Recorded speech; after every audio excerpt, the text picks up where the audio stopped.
Таза Қазақстан, таза қала акциясы қасиетті Ақтөбе мекенінде қазіргі таңда жүзеге асып жатыр. Осы Ақтөбе қаласының көркею жолында 8-ші мектеп ұжымы және ата-аналар болып ауқымды сенбілік өткіздік. Бұның мақсаты қаламыздың көркею жолында осы Ақтөбе қаласының тұрғыны ретінде барлығымыздың азаматтық борышымыз деп білеміз. Сондықтан осы акция аясында барлық Ақтөбе қаласының тұрғындарын атсалысуға шақырамыз.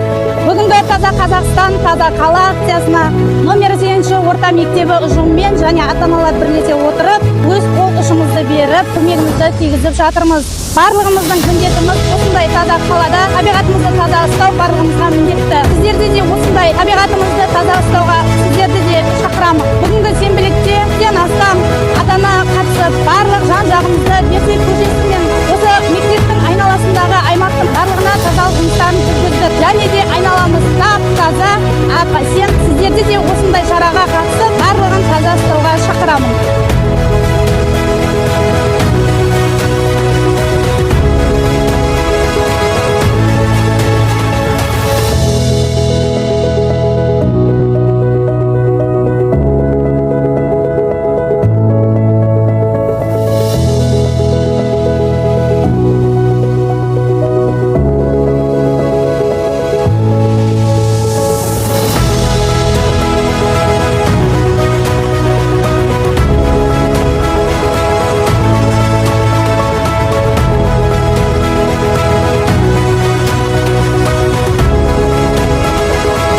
Бүгін нөмір 8-ші орта мектеп ұжымы мен ата-аналар қауымы Таза Қазақстан республикалық сенбілік акциясына қатысып, мектеп маңайын Берсейіп көшесі бойында тазалық жұмыстарын жүргізілді.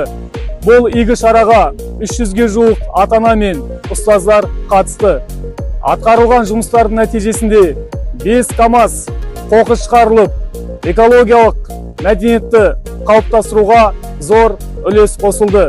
Осындай игі бастаманы жалғастыру мақсатында челленджді нөмір 82-ші орта мектеп ұжымынан қабыл алып, нөмір 62-ші орта мектеп, нөмір 6-шы мектеп, Благодар орта мектебі және кәсіптік бағдар беру бағытында меморандум негізінде серіктестік байланыс орнатқан Ақтөбе көлік байланыс және жаңа технологиялар колледжі мен Шығанақ Берсейіп атындағы Ауыл шаруашылық колледжі ұжымдарына жолдаймыз.